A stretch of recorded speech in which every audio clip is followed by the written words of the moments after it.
Hi boys and girls, this is Jason with another update on my computer's status there. This is the second build of this particular platform, this particular case. Same processor, new video cards and all these. This is a 2-year-old build. When I rebuilt this, I actually made a video a while back when I was doing it. I made some alterations to the case, a few alterations, and let's see. You can see back here. This is the front of the computer case, and that's the power LED. That's the hard drive activity LED. So hard drive and power. Of course, mic and headphones, eSATA and USB FireWire. Those are all your typical ports and lights that you find on the front of a case. Well, I disconnected the wiring harness to much of this. So I only have the front USB left, and I have the headset and maybe the mic still operational. The rest of it I really don't need, because it's it's my desktop is way over there, and this is on this side, and I've never really used this side of the case as the front anyway. The front to me has always been the side of the case, so I'm a bit odd. Just like my CPU cooler is turned sideways. To me, this is the correct way to install it, because heat rises, and they always want you to install it, to me, sideways, so the heat goes, or the fan blows that way, but that's kind of stupid to me. It's not as efficient. So what's going on with this computer now is, or rather with my installed lights, is one of the LEDs in the back there has gone out. And I'm going to see if I can show you that with this phone, because it's a bit of a nuisance. I did not think that it would fail as rapidly, at least, as it has.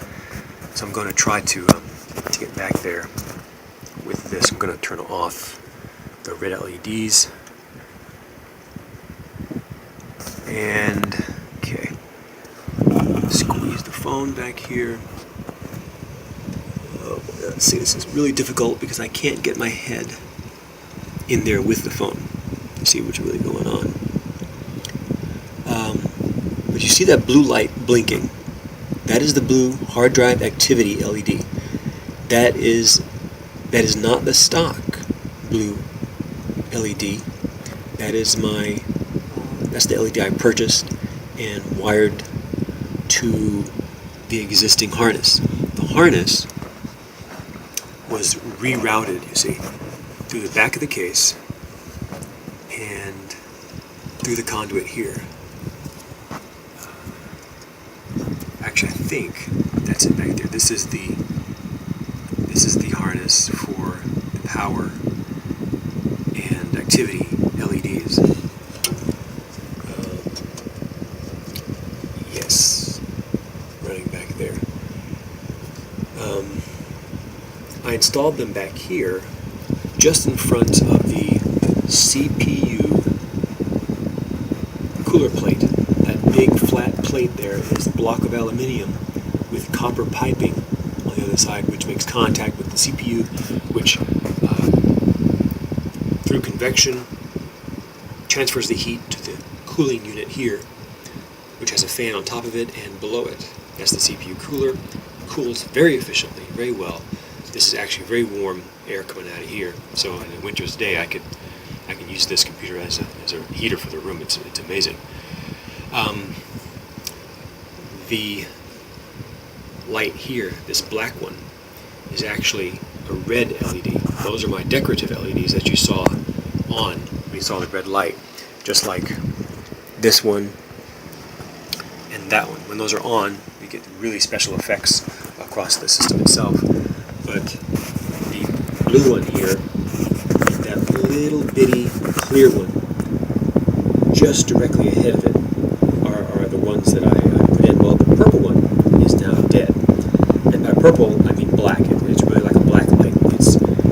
It is purple, though. It's quite bright, but the purple is very dim. It's the frequency is so high you can barely see it. It's like an ultraviolet or a black light.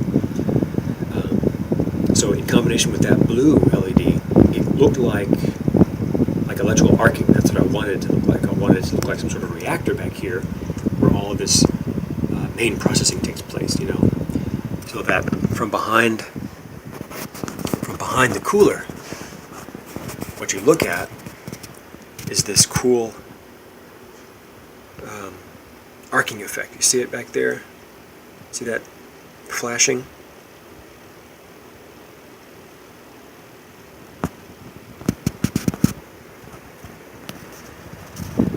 See it? That's what I wanted. With the purple light on, the phone would only show it as a blue light anyway. It did look like electrical arcing, and essentially, inside of the LED, it is electrical arcing.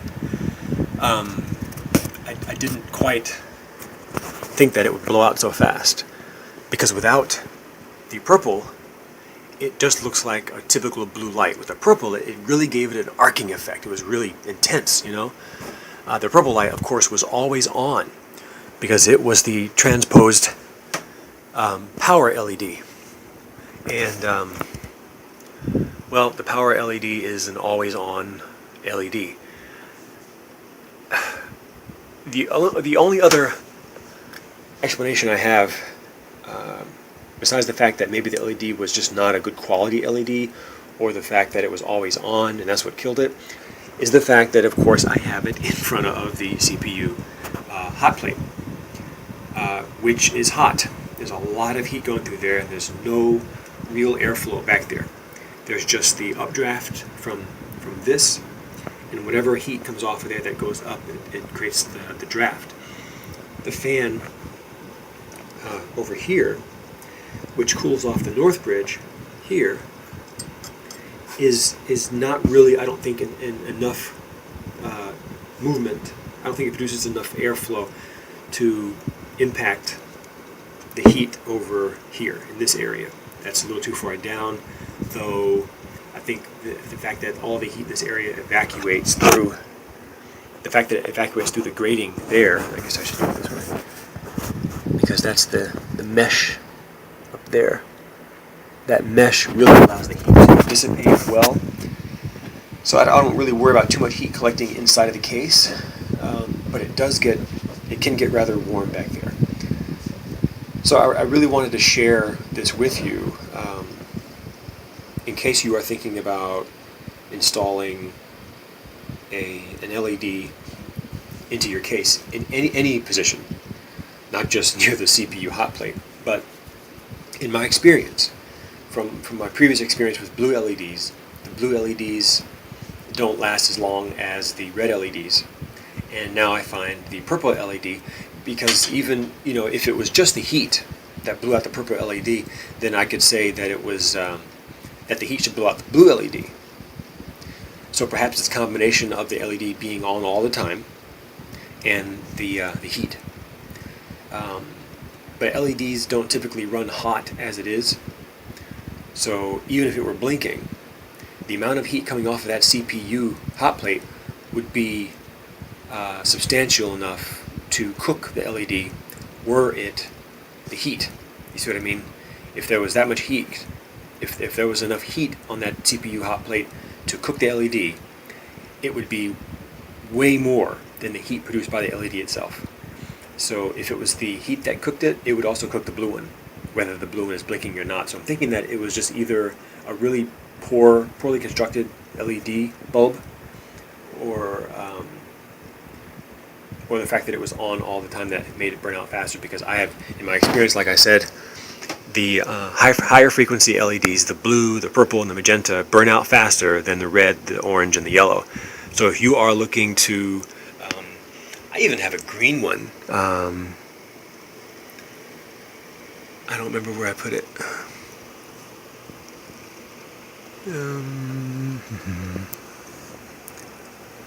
So down there in the very back, where all that mess is,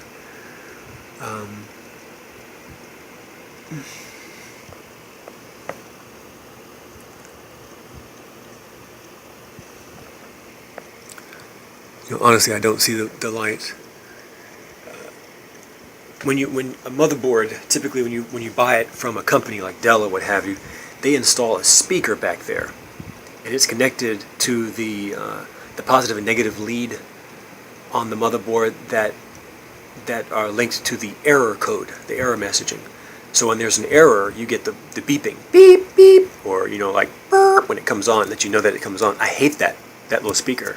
I have 2 or 3 of them now because I've built so many computers.